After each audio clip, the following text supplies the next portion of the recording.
So, Harry, Yeah. if you could somehow fake your own death and completely go off grid, If/when, yes. if/when, yeah, what would you do with your newfound anonymity? Okay. I would predictably probably become a superhero. Become a superhero? Okay. I think that is the biggest problem of the modern superhero is they've all got the secret identities. Mm-hmm. Why not just have no identity? Just be So- nobody. So fake your own death and Yeah. then you just become... Everyone's like, oh, Batman's Bruce Wayne, of course, it all makes sense, as opposed to Batman's this guy I've never heard of. Yeah. All right, Yeah. whatever. Mm-hmm. Surely that's it. Okay, so what kind of superpowers are you, or superhero activities are you kind of envisioning for yourself here? Well, I'm probably going to go down the more sort of Batman route because, superpowers don't actually exist. So, Yeah, sure. It's going to have to mainly be sort of in tactics and Be kind of a and caped tech. crusader, yeah. Yeah. But that is going to need a lot of money, so I'm probably going to have to do a lot of bank heists first. Okay, so you're going to be a super villain who then turns it around and becomes a superhero. Yeah. Okay. Yeah. Gives you a bit of moral ambiguity. Do you like that in a superhero movie? Yeah. Yeah. So, Okay. my aim is to become a superhero, but it's just a bit of a walk to get there. Fair enough. I mean, you do look good in lycra, so yeah. Thanks. Some films are fine just the way they are. Other films sometimes take it way too far. But really, how bad could it get? Let's go beyond the box set.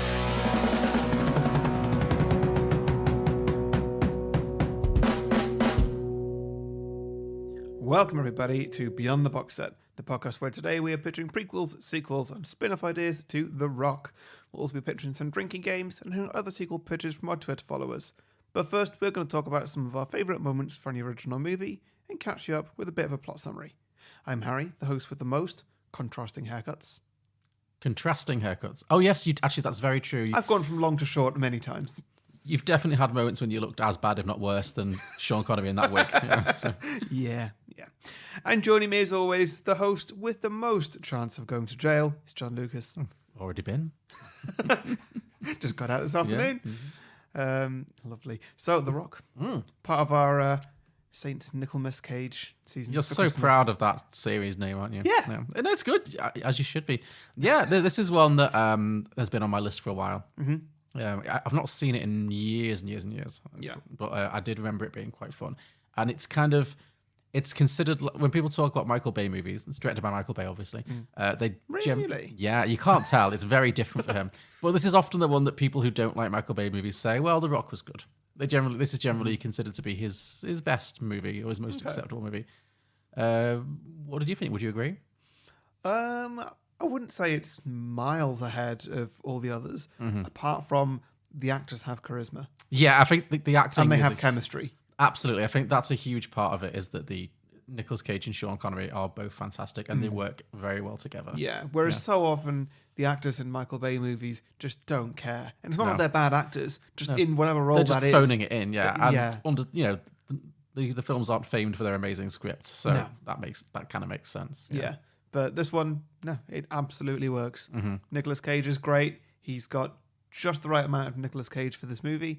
And Sean Connery, he actually looks like he cares. Yeah, I'm really glad I'm really glad we got to do another Sean Connery before we finish up the podcast, because I think the only one we've done is Leave Extraordinary Gentlemen, which was famously so bad it literally ended his career. He never had to get and he just retired. Like, so grim. I know. So, and this, I think this is a great Connery showcase. Like, he is such a movie star, like so much charisma, like such effortless charisma. Yeah. Like, he just is effortlessly cool. Yeah.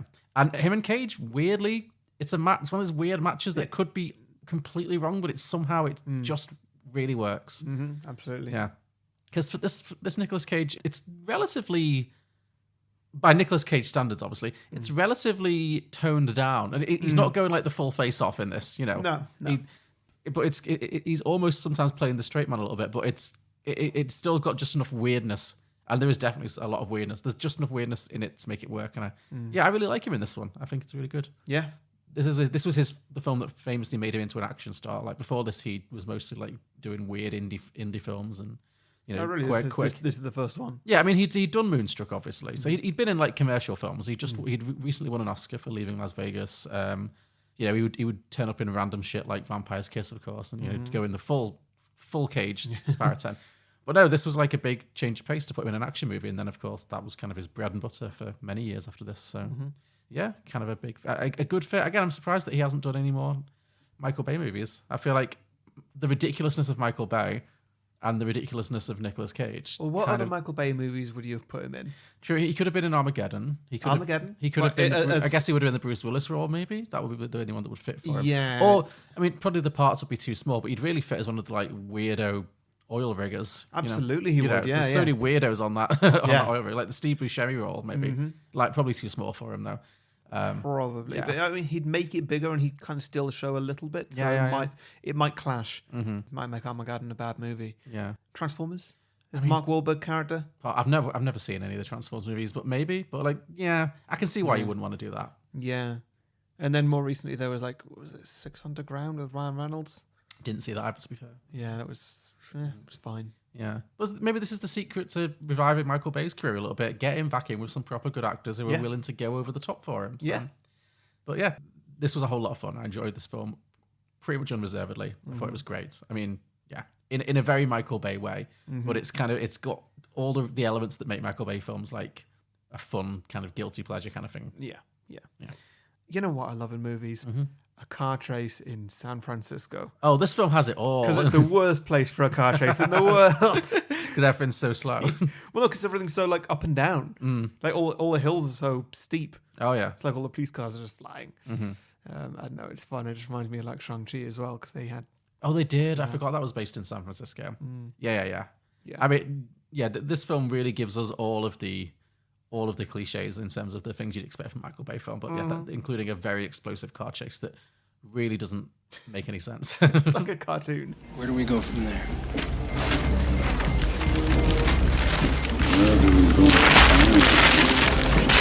That's a good question. I have no idea. What?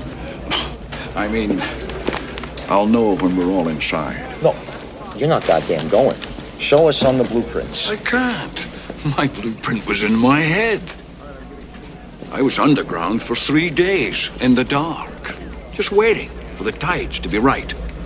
But don't worry, it'll all come back to me. You're not going anywhere, Mason. Wait a second.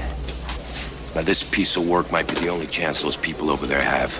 If he's not going, then why the hell did we get him out of jail?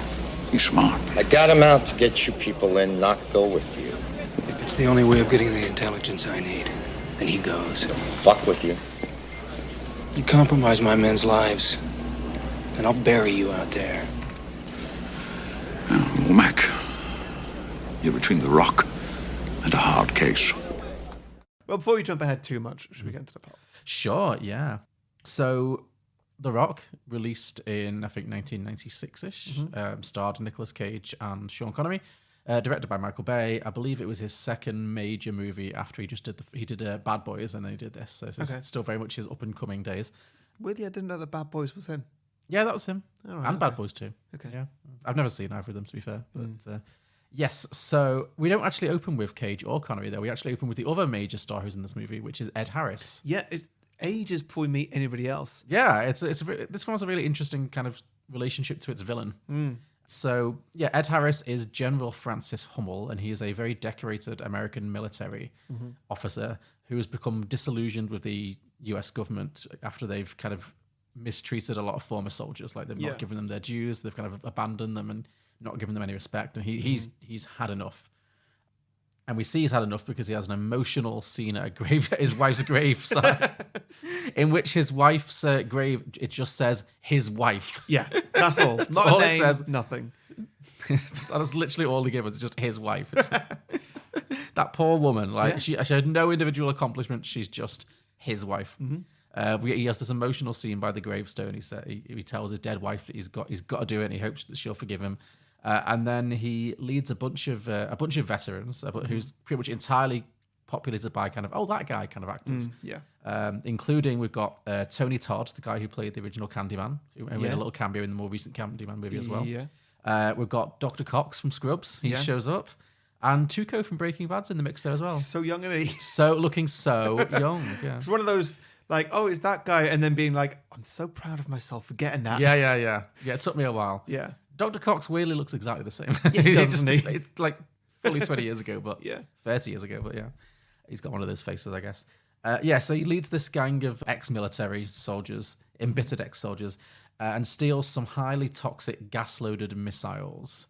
Unfortunately, during the raid, one of his soldiers does drop a little ball of this gas and his entire face melts. Yeah. So we get a little glimpse of what this gas can do. It literally melts your face. Yeah. So, I mean, first of all, we do need to get into his motivation and his plan. Yeah. It's So- flawed. It's flawed. Very, very flawed. So his motivation is that, like, okay, the government, you're not taking care of veterans very well. You're not giving them their proper retirement. You're not looking after the families of like dead soldiers or anything like that. It's not okay what you're doing. Yeah. So what I'm going to do is I'm going to break into a facility, and I'm not just like taking out guards by like knocking them out or something. No. Me and my men, we're going to shoot loads of people and kill lots of people. Actually, that's where you're wrong. He doesn't, because he does get one live dialogue where he says, these darts are going to wear off soon. Does he? It's very fast acting. Oh, I missed that. Okay. Very fast acting sedatives. Yeah. Okay, but regardless, Yeah. because his ultimate plan after, darts or bullets or whatever that was, he's, commanding this team of men who all seem so eager to kill a lot of people. Yeah. Every member of that team does, which we'll get to later. But yeah, his ultimate plan is to steal these bioweapons and unleash them on San Francisco, on just millions of civilians. It would cause hundreds of thousands of people to die, if not millions, And so then that will show the government that, like, take care of your vets. Yeah, basically. Well, he's hoping to blackmail him. He's hoping he doesn't have to do it, because he's hoping that by blackmailing the government, they will give him $100 million, which I just thought was very Dr. Evil-ish. Yeah. Yeah, he wants $100 million from the American government, which he will then distribute among his soldiers. He'll give them $1 million each. So that's what he's doing. So yeah, they take this highly toxic gas, and then they invade the island prison of Alcatraz, the highly fortified island prison of Alcatraz, and they take over it, and they take about, I think they say 81 hostages. Yeah. Because Alcatraz is, in this movie, it's a tourist attraction now. Which I believe it is. Yeah, I think it is as well, yes. It's a closed prison. It's just got a load of tourists wandering around it. So he takes 81 hostages, locks them up in the prison, in the jail cells, and then him and his men take over the prison and inform the US Army of their intentions. And that is when we are introduced to Nicolas Cage, who works for the FBI, but not on the field. He's not like a field agent. He is a chemical weapons expert-y person. We get like a scene that kind of shows what he's good at when him and his co-worker, they kind of have to both disarm a bomb and survive a gas leak at the same time. Well, there's like a crate that is suspicious for some reason, and they open it up, and it's got like some toys in it, and the other guy just starts playing with the toys. The other guy is so unprofessional. Yeah, like you know what you're expecting. Yeah. I mean, you're expecting this crate to have like a bomb or something in it. I love that it had both. Yeah. A gas leak and a bomb. Just Yeah. So like this toy starts spurting lots of gas, which instantly starts very slowly melting their suits. But like, they've not got long. Yeah. They got some cockroaches in just like a plastic jar, just as like test animals, basically. Yeah. They all explode. Yeah. Very subtle. It's all very subtle in this film. Yeah. And the other guy who was being silly, he's really, really panicking. And they're like, you need to get this needle and stick it into your heart. And then like there's a bomb going off as well. And Nicolas Cage is defusing the bomb. And then like, Nicolas Cage, you need to stick yourself in the heart with this needle, or else you're going to pass out from all the poison. And if you pass out, then the bomb's going to go off and we're all going to die. And then he's like, no, I'm going to defuse this bomb. I'm Nicolas Cage. Meh. It's like they've had no preparation for this eventuality, which is a highly likely eventuality when their entire job is like defusing bombs and investigating gas leaks. Literally what they're expecting. Yeah. So they would have done drills for this And they, like multiple times every day. They are running around like headless chickens. Yeah. Well, like the other, like Nicolas Cage is at least trying to defuse the bomb, and he does. Yeah. But the other guy is like, what training has he had? Why is he there? He's a complete train wreck. Yeah. And I love how the scientists outside the little glass cage that they're in, just one of them just leans back and goes, well, we're fucked. Yeah. So defeatist. Yeah. And like, they're not hiding or anything. No, They're no. just sort of sitting there. Yeah. But of course, with seconds to spare, he manages to defuse the bomb. Which needs to be the theme of this season. Definitely. I mean, you're going into a Nicolas Cage action movie season. You're going to see a lot of bombs going down to like second one. Yeah. That's just par for the course. Yes, so he does that.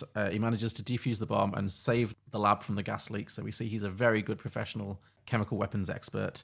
And then smash cut to him nude playing guitar in his flat, just for no reason.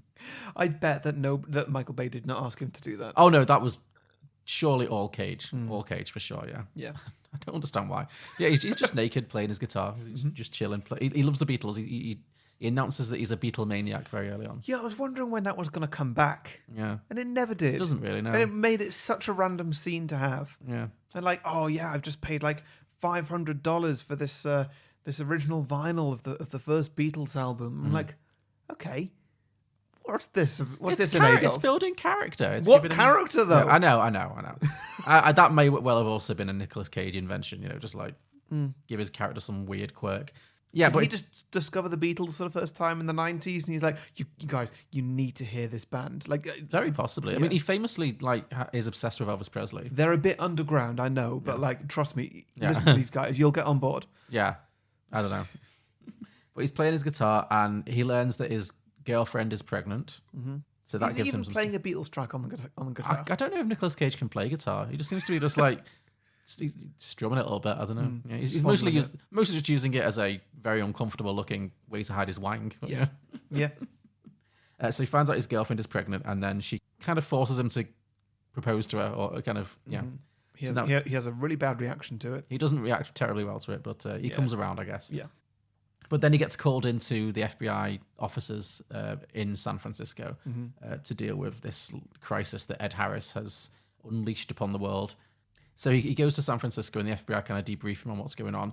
And then they pair him up they decide to enlist John Mason, who is the Sean Connery character, who is the only prisoner ever to have escaped from Alcatraz successfully. Yeah.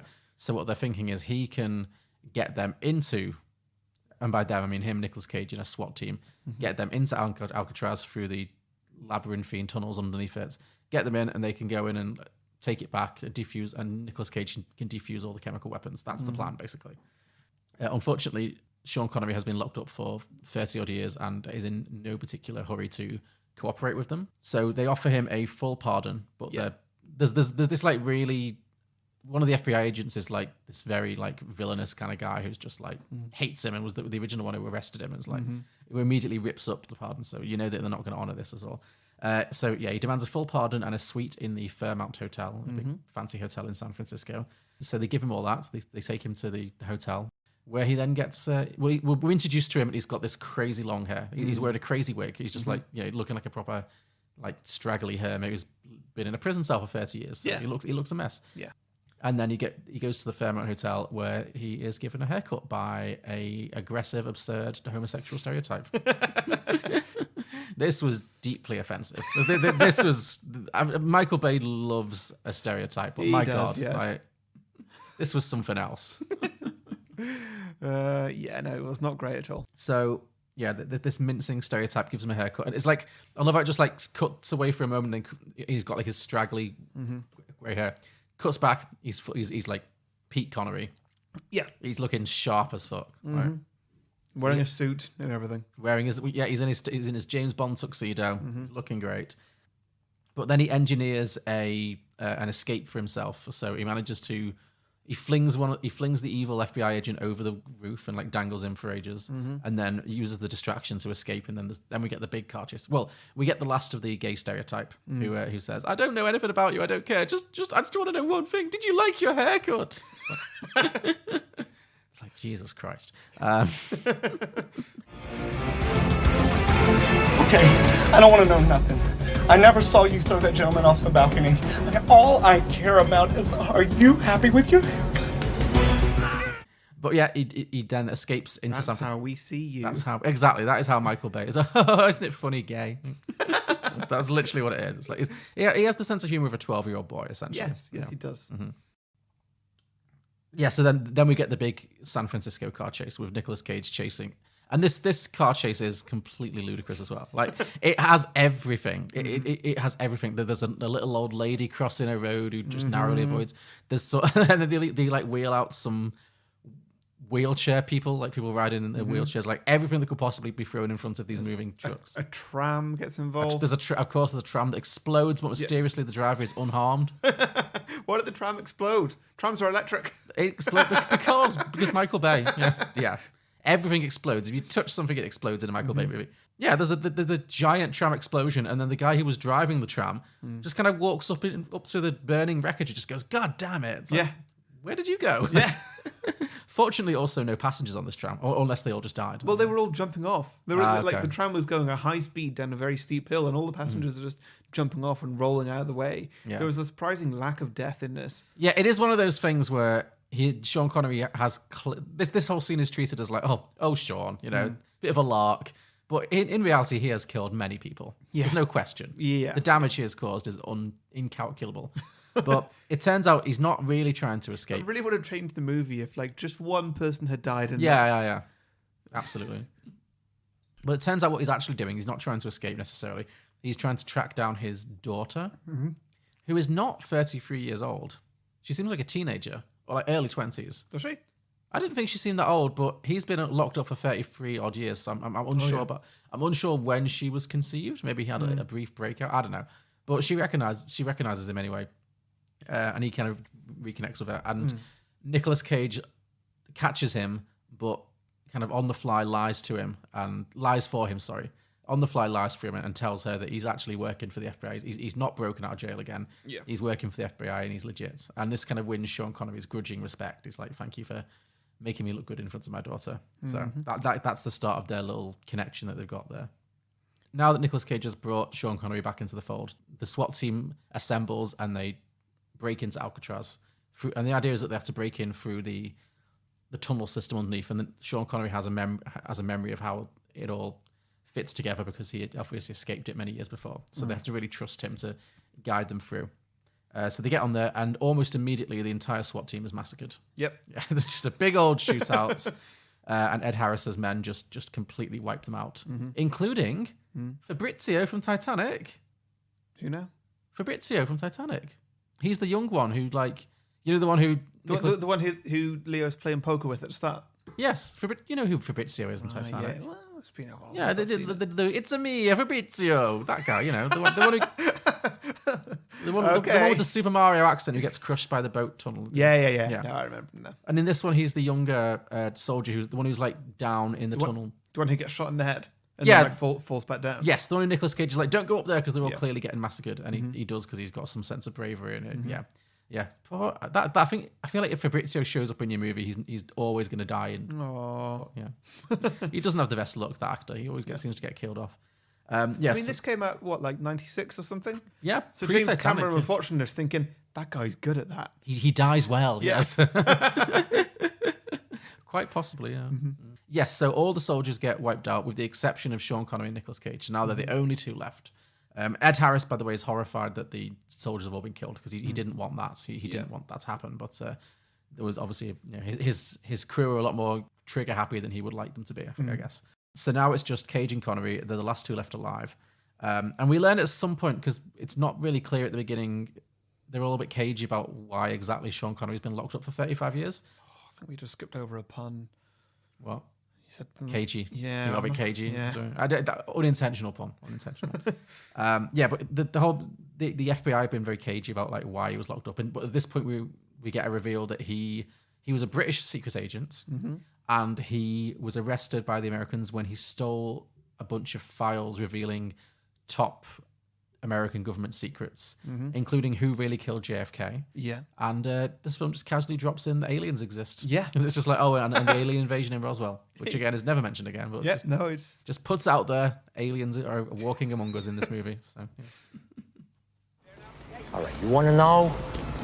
1962. J. Edgar Hoover is head of the FBI. Some say the country. It's no secret he kept microfilm files of prominent Americans and Europeans, de Gaulle, British members of parliament, even the Prime Minister. I mean, this guy had dirt on everybody in the world. Yeah, I know all the cloak and dagger stories. Where does Mason fit in? Mason was the British operative who stole the files, but our bureau agents caught him at the Canadian border. Of course, the British claimed they'd never heard of him. And we held him without trial until he gave up the microfilm. But he never did. Well, I'm surprised Hoover didn't use his daughter as leverage. Hoover was dead in 72. She wasn't born yet. Today, well, it's a different bureau. So you held this guy without trial his whole life. No wonder he's pissed. This man knows our most intimate secrets from the last half-century. The alien landing at Roswell, the truth about the JFK assassination. Mason's angry. He's lethal. He's a trained killer. And he is the only hope that we have got. But anyway, so Nicolas Cage and Sean Connery, they start working together to disarm the rockets, because there's like 5 rockets spread out through Alcatraz, and each one contains these green baubles of death that make your face melt. And also they've got like a guidance chip in each one that means that when the missile is launched, it will hit its target. So what they need to do is find each missile and get rid of the guidance chip. So they start working their way through and doing that. Obviously, they keep getting caught by the SWAT team, and there's many a fight and an action scene. There's a mine shaft race, which is very exciting. Yeah, that's fun. Which would absolutely have killed them both. Absolutely, it would. The way they get like flung about against like hard metal surfaces. They literally drive through a bunch of wood, and it's just like not even scratched, not even scratched. Like, obviously, Sean Connery gets to say, "I'm too old for this." Oh, and they set. It just really felt like a Disney ride. It did. I was kind of like, I'd like to go on a safer version of this. Like, it feels like something. Yeah, absolutely. This feels. They're breaking through like soft wood walls, and like Nicolas Cage is dangling from the ceiling in a cart. Sean Connery's upside down by his ankles, but he still manages to save the day. Yeah, it's all good. It's a fun bit. Yeah. Dr. Cox, they set Dr. Cox on fire, so he's dead. I mean, I don't think he is. Like they set that guy's boots on fire. He's on fire for a very brief second, then he falls about 10 meters and lands in deep water. He's fine. He's never seen again. Well, true, but like, sure, he might have some burns on his legs or something, but he landed in water. The fire's out. It's a soft landing. He's fine. Okay, are you working Dr. Cox into your sequel somehow? I wasn't planning on it, but okay. Well, the door is open, I guess. For all intents and purposes, he's dead. He wasn't a particularly big character. I mean, he wasn't a big character, so that's why he doesn't come back. But if he was bigger, I'd be like, I didn't see a body. Yeah. So they're running around disarming all of the rockets and running into various henchmen and having all kinds of shenanigans. Meanwhile, the government are trying to string Ed Harris along and kind of buy more time and give him false promises and stuff. And it becomes very clear that he's actually not, he's bluffing, and he's not actually willing to cause this massacre. So it makes his negotiating power is pretty limited, because it's pretty clear very quickly that he's not actually got the balls to do it. Until eventually there's a mutiny. Well, they launch one rocket, don't they? And then at the last minute he changes his mind and disarms dumps it in the sea. So it dumps it in the sea. Yeah. So just some poor dolphins get nuked instead, I guess. This film does not touch on the terrible toll on the coral reef, or those. I mean, chemicals. Like this chemical weapon. Is it definitely safe that it's been disposed of in water? It doesn't seem to be. It seems incredibly dangerous. Because that could, like, water evaporates. Yes. And like, the risk is hundreds of thousands of people die, and they all melt. Yeah. What if there was somebody sailing by just there? Yeah, but the ecological impact is incalculable, I think. But yeah, so he at the last minute he bails out and he diverts the missile so it lands in the water, and then there's a mutiny and he gets killed by his own soldiers, essentially. Yeah. So then now these remaining soldiers, they really do want to launch the remaining rockets, and so I think there's like one rocket left. So it's like race against time to get to this last rocket. So then we get a few more. We get the great scene with Todd Terry, the Candyman guy. He gets an amazing death. Yeah. So he confronts Nicolas Cage, and they're having a whole back and forth with like knives and guns and all this stuff. Yeah. And then Nicolas Cage is standing across from him and says, "Hey, let's talk about music. What's your favorite? What do you think of that Elton John song, Rocket Man?" Like, I don't like that sissy shit. He's like, "Well, the reason I ask is this is the most Nicolas Cage. It's you. You're the Rocket Man." And he just fires the missile into his chest like a full-sized missile. He is not only is he carried through the broken window, is shot out on the missile, then he falls off the missile, impales himself on a spike, on a big metal spike, and then dies. Yeah. It's a action death for it. This is how you want to go. If you're going to be in an action movie and get killed, you want something like this. You know what they should have done? The only way this could have been better is if instead of it being a Beatles album that he's obsessed with at the very start, it was an Elton John. Make it an Elton John album. I think he just generally likes British rock and roll. I don't care. Make it an Elton John album, because then that would have really tied it together. That would have... You're right. If it had in been such a stupid way. Like, it would have been so much commitment for just like a line, a quip. Yeah, because it is a long... That quip is... It's a long walk to that. But I'd love it if it was longer. True. No, you're right. If the album he'd like unwrapped at the beginning of the film had been like Goodbye Yellow Brick Road, that would have been much better. Yeah. Is that the one with Rocket Man on it? I don't know, but it's his famous one. Okay. It's the one with Goodbye Yellow Brick Road on it. So, really? Yes. You know. I think we got started off on the wrong foot. Stan Goodspeed, FBI. Let's talk music. Do you like the Elton John song Rocket Man? I don't like soft ass shit. Oh, you know. Well, I only bring it up because it's you. You're the Rocket Man.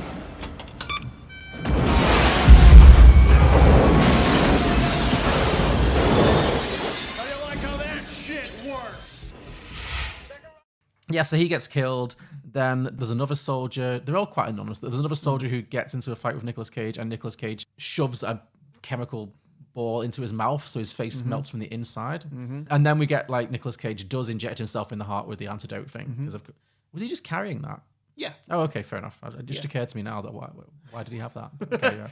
I mean, sure. I don't know. Like, it was obviously going to happen. It was very much a Chekhov's gun moment. Yes, it was. So he does that. He manages to shove the chemical thing into the guy's face, and then he manages to disarm the last of the rockets. Unfortunately, while he's doing that, the American government have signed off on just bombing Alcatraz. They're just realizing that they've lost control of the situation. They've decided to sacrifice the 81 hostages and Cage and Connery and just like nuke it. Just bomb it to smithereens. Well, not nuke it. Nuke it, but bomb it to smithereens, yeah. So they're sending all their fighter jets to fire missiles on Alcatraz.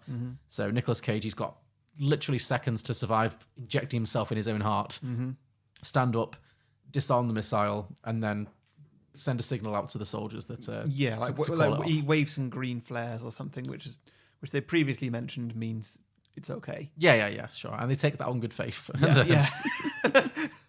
And well, there's one explosion goes off before. One of the planes has already let a missile loose, like at the very last second. It's all very last second thing. Like, it's the pilots clearly weren't briefed on this green flares thing. It's somebody with binoculars looking from a very different angle who looks, they see green flares, they radio that back to their controller, who radios it to the government, presumably not in San Francisco, and then they radio it to the army, who then radio it to the pilot. It really feels like such a long walk to just be like... You can't be terribly reactive in that. Yeah. No. There's a lot of chains of communication that could very easily break. Exactly, yeah. Like, just what if someone had bad signal? Yeah. Well, it gets us where we need to be, which is that Nicolas Cage is flung into the air. I love these ridiculous rockets that don't actually do anything. No. He's flung into the air, lands in the water, miraculously alive and well. So the day has been saved. He tells the government that Sean Connery has been killed, even though he hasn't been, just so that Sean Connery can get away and live his life and see his daughter again. So Sean Connery thanks him. I like that one of the people from the army or whatever, like somebody pretty official, says to Nicolas Cage, like, can a missile really do that? Like, obliterate a person? That's it. He claims that Sean Connery was vaporized. So there's not even a body, Yeah, and Nicolas Cage is like, that's all he's got to say. Just like, in my scientific opinion as a bomb disposal expert, like, Yes, a person can be vaporized, yes. but also, it's such a ridiculous question to ask. Like, like, why not? What do you think those bombs were going to do? Yeah. Did he not want them to vaporize everything on the island? He wanted to see Connery's body, though. He didn't like him. He didn't see a body. He didn't die. Exactly. Well, he didn't die. So, so as a thank you, Sean Connery leaves Nicolas Cage with the information about where he can access the secret files that he stole all those years ago. Also, did you notice that he randomly teleported in this scene? No. So he's saying his last goodbyes to Nicolas Cage, Sean Connery, and then he kind of casually strolls off camera. And then Nicolas Cage looks at it for like a second, and then he turns around and Sean Connery's on the entirely other side of the complex. Oh, yeah, I did see that, yeah. It's like, how fast is he moving? He's an old man. But yeah, so Sean Connery goes off, disappears to live his best life. Nicolas Cage marries his girlfriend, and they go on an adventure to Canada where they steal the secret file. Yeah. And it ends with Nicolas Cage going, "Hey, honey, do you want to know who really killed JFK?" And boom, credits. Yeah. That's it. That's The Rock. It's The Rock. It's a fun time. It's a fun action movie. I enjoyed it. Yeah, good. Do you want to do drinking games? Yes, I have a lot. So first off, drink for an explosion. Drink for an explosion. Absolutely, yeah. That does also include the title credits. Oh, yes. Which is The Rock spelt out in explosions. Yeah. Which is a very Michael Bay thing. It's all very Michael Bay. Yeah. So no, absolutely, drink for every explosion. That will kill you. I had drink every time there's a cartoonish side character. Obviously, the hairdresser is kind of a peak of this, but also every black character seems to speak only in like black stereotypes. There's a lot of just a lot of motherfuckers, and it's just very, very broadly drawn, should we say? Yeah. Drink for a death. Drink for a death. Not as many. Yeah, there's not loads. Not loads, but when they happen, they really happen. Yeah. Yeah. And there's some really good creative kills as well. So obviously we talked about the Candyman guy who gets the best send off. There's another guy who Sean Connery wraps a metal chain around his neck, which is attached to a giant rock, and then he drops the rock down a well, so the guy's head gets pulled off. That's pretty good. It's very brutal. And of course, the other guy whose face melts from the inside. There's some good old deaths in this. Drink every time you feel slightly queasy. Okay. I don't know if this was just me. I felt like this movie was going to give me a seizure because the shots are there's so many quick cuts and flashes, especially in the action sequences. It's just nothing. It's just like it was like flickering in front of my eyes. I was like, well, I was going to say drink also for Michael Bayisms. Well, I know that's a huge Michael Bay, which is not just explosions, but like it's always like a very glistening sunny day. Everyone's just a little bit sweaty, and everything's a little bit orange. I noticed that a lot of the shots are from eye level, from below eye level, like a meter off the ground or something. So it's always looking up at people walking. I don't know why, but it's his thing, man. It looks very sort of heroic. Yes, I think is the point. And obviously, drink for that really good shot, which is a very Michael Bay thing, where the camera is panning around Nicolas Cage as he stands up from crouching in slow motion. That is a very I feel like I've seen that in every Michael Bay movie. Sure. It's the most famous shot in Bad Boys as well, which I've now realised. Well, speaking of other things you'll see in every single Michael Bay movie, drink for the American flag. Oh, yes. Well done. Well done. Yes. Yeah. I was thinking that when I watched it, but I forgot to write it down. Okay, now speaking of things from other movies, what do you think of the music in this? It was exactly what I expected it to be. It was very bombastic, very patriotic sounding, very loud. Yeah. Well, it's by Hans Zimmer. Oh, it had all those. I did actually put that drink for a guitar sting, actually. Those wow guitar stings. Definitely, yeah. Well, when it's not doing guitar stings, it's doing what is... So the score of Gladiator and the score of this, if you put them together, they make the score of Pirates of the Caribbean. Oh, I remember you talked about this on another episode. On the Gladiator episode, yes. 5 years ago. Yeah, it stuck with me, yeah. So. Like the music is the same. It's bizarre. There's a few chords in this that like, oh my God, that was literally the Pirates of the Caribbean theme tune. It's really weird, and it's like Hans Zimmer is an amazing composer. Yeah. But he's used the same score for 3 very different movies. It's very strange. Hey, get that money. I mean, he's done a lot more stuff than just that one score that he's reused. But like, he's reused the score. Like, imagine if John Williams just used like the versions of the Star Wars theme tune for like Harry Potter. And stuff. Like, he just wouldn't get away with it. Are you saying that you think Gladiator, The Rock, and Pirates of the Caribbean are a stealth trilogy? I think they are. There might be some secret connections there. Interesting. Yeah. Worth exploring, yeah. Drink every time Nicolas Cage does not swear. Did you notice this? This is an interesting little thing. I did notice this. He doesn't swear. He always says things like gee whiz or golly, golly gosh. Like it's so strange. I kind of like it as a character choice because he is playing like the nervous, nerdy kind of guy. So I like this. I guess he's just a guy who doesn't like swearing, but it tickled me. Yeah, basically. Drink whenever somebody says The Rock. Yes, I had that one, The Rock, yeah. Drink for military masturbation. Another Michael Bay cliche. He does love a soldier. And so this movie really fetishizes the soldiers. I did think. What did you think of Ed Harris as a villain? Like, He was really good. I mean, he very often plays a villain. True, yeah. Yeah, he's great. I thought it was quite interesting that, like, the way it kind of set it up. It's like he's kind of a sympathetic character in many ways. Like his approach, potentially massacring people is not good, but his reason for doing it is it's not like he's just a generic supervillain who wants to get a load of money. He's doing it for a good cause. Yeah, exactly. It's kind of an interesting. I feel like the movie doesn't give it quite as much kind of gravitas as maybe a more serious director would, but I think it's interesting having that kind of setup where Nicolas Cage is kind of working for the bad guys because the American government are painted very unflatteringly in this movie. Yeah, it's quite true. And he's this like morally conflicted guy, and then he kind of pays the price for it at the end. So, but yeah, there's a lot of stuff in this that is just like all about the army, like very like when Ed Harris is going off on that government employee who's like, "How old are you, son? I'm 33. You weren't even born when I was fighting for this country, and America is number one." Like, there's a lot of that, which is a bit tiresome, but yeah, and that is in all Michael Bay movies. Exactly. Well, that's the thing. He loves the army, and he's a bit of a conspiracy theorist. So, Drink anytime somebody talks about Nicolas Cage's surname. Oh yes, we didn't talk about the names. So. Is it like Johnny Goodspeed? Johnny Goodspeed, I believe. Yeah. Well, it's something Goodspeed. Yeah. It is. Yeah. What a ridiculous name. Stanley Goodspeed. Dr. Stanley Goodspeed. Yeah. My goodness. Yeah. Goodspeed. Yeah. Because we're all like, oh yeah, it's derived from Godspeed. Oh really? Yeah. That's subtle. Wow. I hadn't worked that one out. Okay. Yeah. I don't know why it was such a conversation topic. I know, yeah. They may as well have made his surname Elton John. That would have been more on top. Yeah, if his name was like Reg Dwight, that'd be really funny. Yeah. And then don't even acknowledge it. Just make him obsessed with Elton John, and his real name and his character is called Reg Dwight. And just like if you know, you know. Yeah. Yeah. That would have been weird and fun.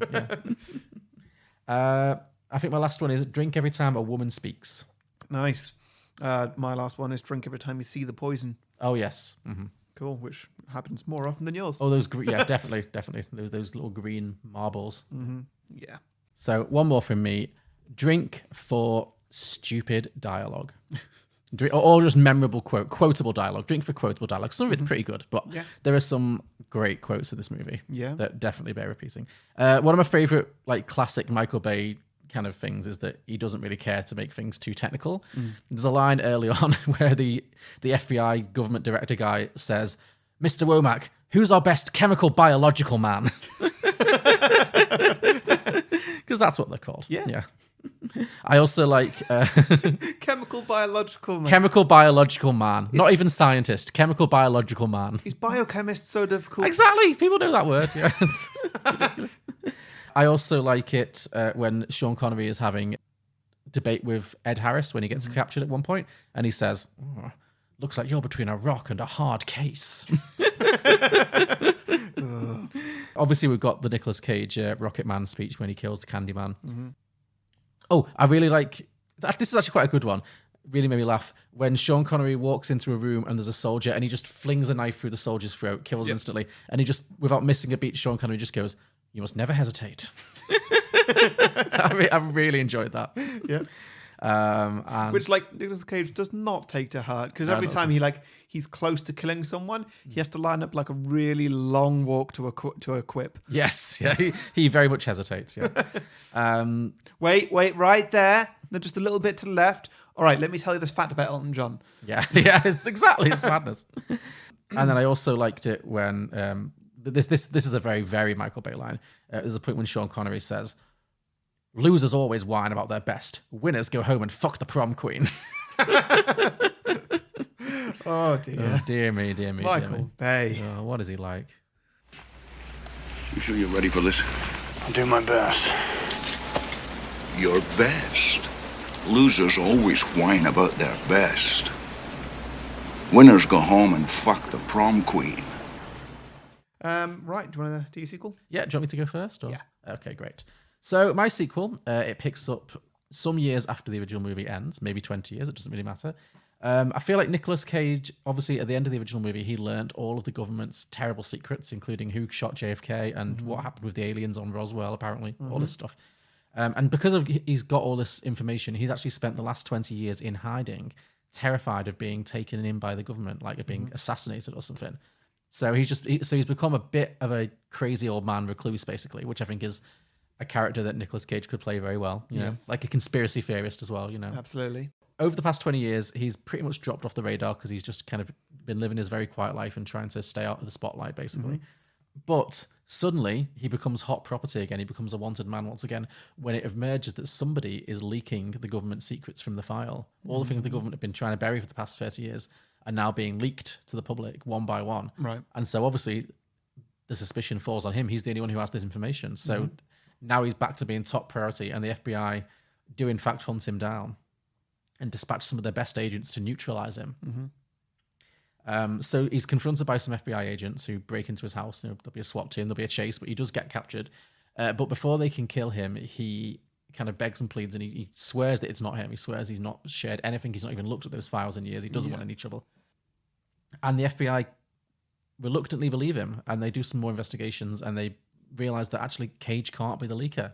The sources that are picking up this information, there's no trail back to him. So there's got to be something else. So they say, well, if it's not you, then it must be Mason. Mason must be leaking these things. And so Nicolas Cage reluctantly admits that Mason did not, in fact, die on Alcatraz, and he's he is still around. He is still around. So the FBI start hunting him down as well. But it turns out that he has actually died. Right. He died of natural causes several years before. However, there is one more suspect that hasn't been investigated. Mason had a brother.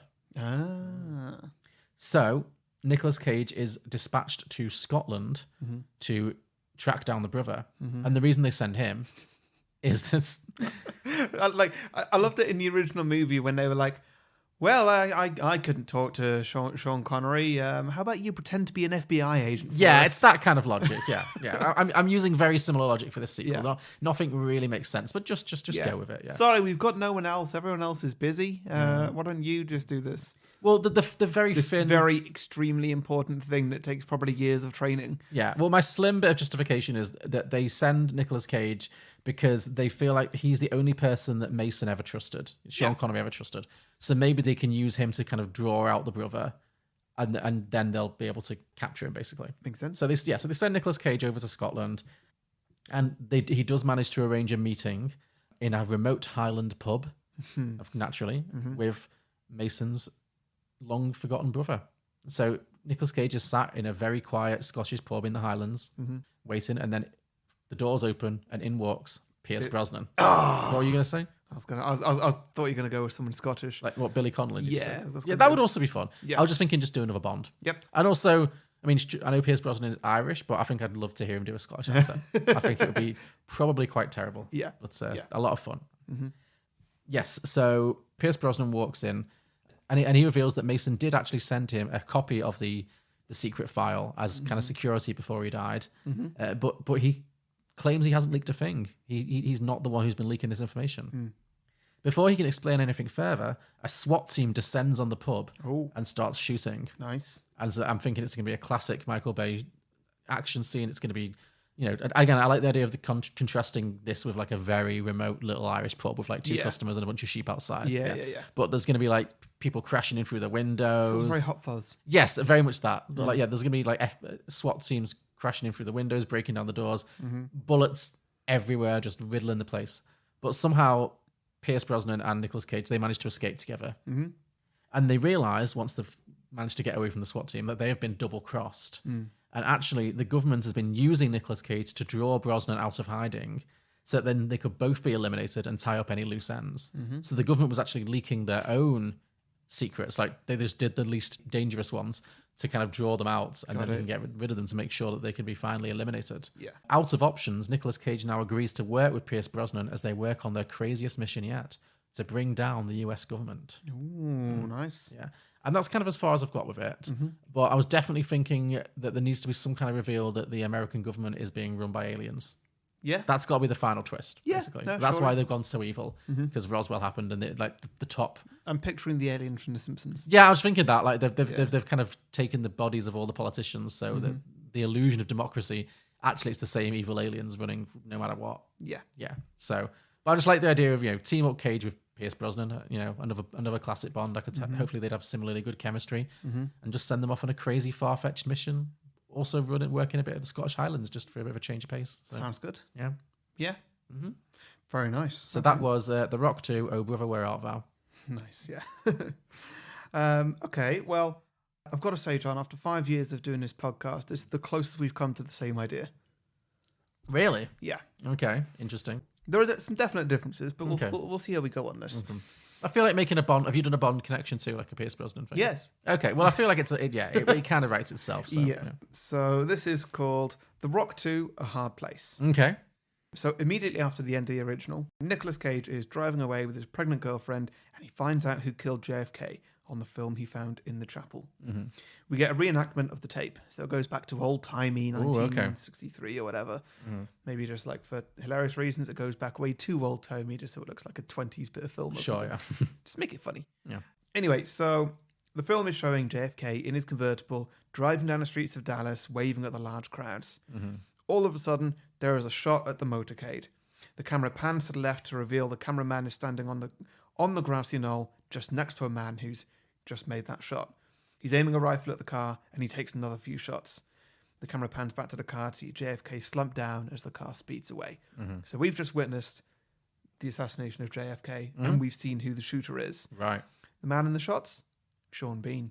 Sean Bean? Not Sean Connery, Sean Bean. Sean okay. Bean. So who's he playing? The final frame of the video is a profile of the shooter with details about him, such as ex-military, presumed dead. Oh, he's not Alec Trevelyan, is he? English, and the name, Alec Trevelyan. Oh, you've gone for a full Bond crossover, okay. Obviously, Nicolas Cage has no idea who this person is, but being a curious scientist or whatever he was, he really wants to find out. So he does some Googling, and he finds that this man's face and variations of the name are attached to multiple conspiracies. There's like the aliens in Roswell, there's the Denver airport thing, there's the co-pilot of Amelia Earhart, the fire extinguisher serviceman for Apollo 1. I'm really stretching here. Okay, so basically, Alec Trevelyan, Sean Bean, is the supervillain to end all supervillains. Everything bad that's ever happened, he's had his fingers in it. Okay. Pretty much, yeah. He nailed Jesus to the cross. I don't know. Oh my God, he's been around, sure. Anyway. Yeah, the man's name and his face are attached to everything. Nicolas Cage knows that this man needs stopping. So he goes back to Mason's daughter to try and track down Mason himself and ask about this Alec Trevelyan. She gives him an address where Mason has gone to live out the rest of his years. He's made a home for himself out in Yosemite, out far away from the city where he can just live off the land. And Nicolas Cage tracks him down, walks up to the porch of a log cabin and knocks on the door. Answering the door, the role of the late Sean Connery is, of course, Pierce Brosnan. Oh, okay. So it's just going for that classic Bond thing where you just inexplicably recast and never talk about it. Yeah. Cool. I like it. Yeah. I mean, if you want to have a bit of fun, you could do Pierce Brosnan doing a Sean Connery impression. That could be fun, yeah. Not just doing a Scottish accent, doing Sean Connery. I like that, yeah. Anyway, so Nicolas Cage comes in and asks about Alec Trevelyan.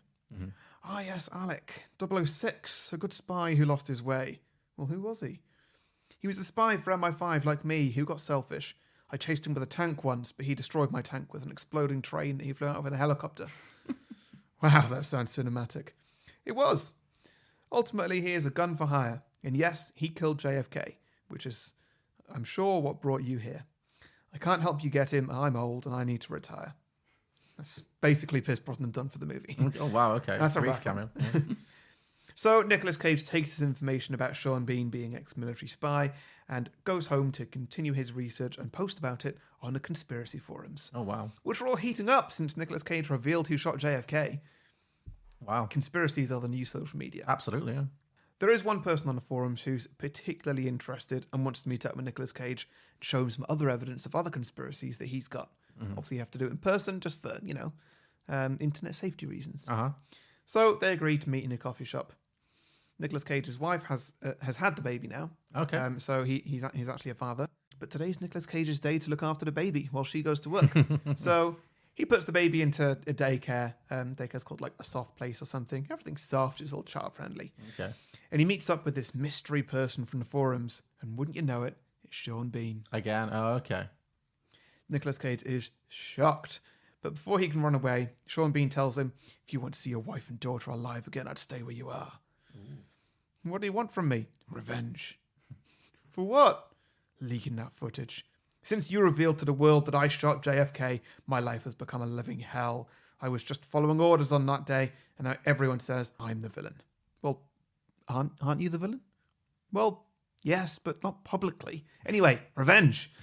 As revenge for leaking that footage and ruining my villainous retirement, I'm going to give you an impossible choice.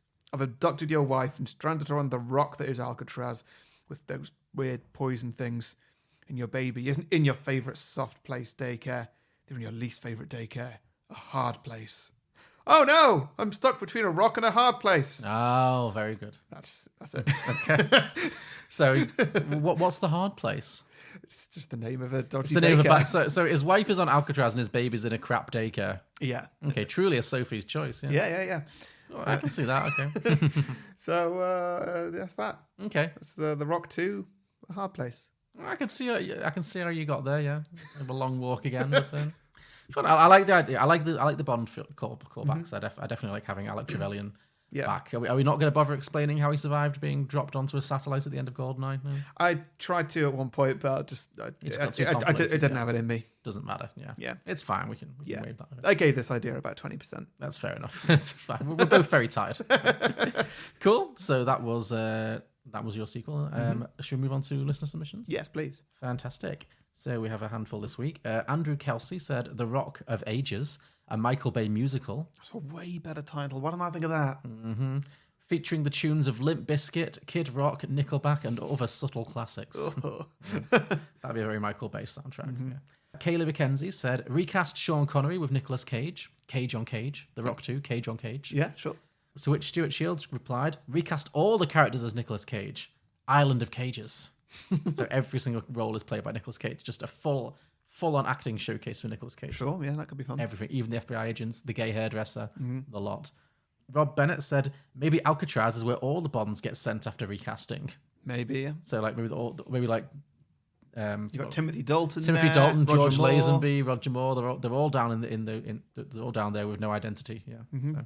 Daniel Craig's just on his way, just checking in on the boat. Andy Smith said, The Rock 2, The Role. Cage and Connery's latest daring break-in involves New York City's most highly fortified bakery. Gary Mills said, Connery's dead. Bring on Travolta. I mean, can I just go back to that last one? The Role, yeah. Is that not rock and roll? Is that not what we're going for there? No, I think he was going for roll as in a bread roll. I get it. Yeah. But like the title, rock and surely roll, rock and roll. Yeah. Well, I'm sure that's where it came from, but well, maybe it's a musical bakery. I don't know. Mm-hmm. Oh, I guess like you could say rock is the first one, roll is the second one. Yeah, I think I think that's what he was going for. Okay, so, yeah. Mm-hmm. I don't think it matters. I'm not sure this podcast matters, John. No, not really. Keith Reddick said, it turns out JFK was murdered by Mason, by Sean Connery. Yeah, I was thinking that too. Mm-hmm. Who was a supervillain all along. Mm-hmm. Racked with guilt, Cage dedicates the rest of his life to hunting him down and bringing him to justice. Mm-hmm. So yeah, that could be good. It's like Sean Connery was trolling Nicolas Cage the whole time, and actually what... I mean, it absolutely makes sense, because he was in prison for, 30 years? Yeah. And this film was 1996. So that would be 66 that he went into prison, which was 3 years after the assassination. Yeah. So he lines up. It absolutely does. I think that could be interesting. And finally, Steve from the Everything I Learned About Movies podcast said, Stanley Goodspeed is once again needed to stop a biological threat based on Alcatraz, which still has very lax security. So he's appointed by the director of the FBI to lead an elite SEAL team led by Dwayne Johnson. It's called Rock Rocks the Rock with the Rock. Or The Rock 2, Avalanche. Nice. Avalanche. Very, very good. So thank you, everybody, for those sequel ideas. We ask you for your listener submissions every week, a few days before we record, by putting posts out on Facebook and Twitter where you can post your ideas. So make sure you like and follow our pages if you don't want to miss out. Mm-hmm. To listen to more episodes of Beyond the Box Set, you can subscribe and browse our back catalogue on any podcasting platform, including Apple, Spotify, Google Play, and many others, in all of which you can also leave us a review if you so wish. And Harry, what are we doing next week? Well, next week we are continuing our St. Nicholas Cagemas little season. In fact, we're concluding it. And we are going to do a little film called The Wicker Man. Ooh, interesting. Yeah, it's obviously it's a remake of a very famous 60s movie, but what the hell? We're near the end. We're going to bend the rules again a little bit. It's a movie we've done remakes before. We've probably done remakes before, yeah. But also, it's a good time. I'm sure we'll have lots to discuss. So, listeners, join us next week for the concluding part of our St. Nicholas Cagemas trilogy, The Wicker Man. Thank you for listening, everybody. Thank you very much. See you next time. Bye. Bye.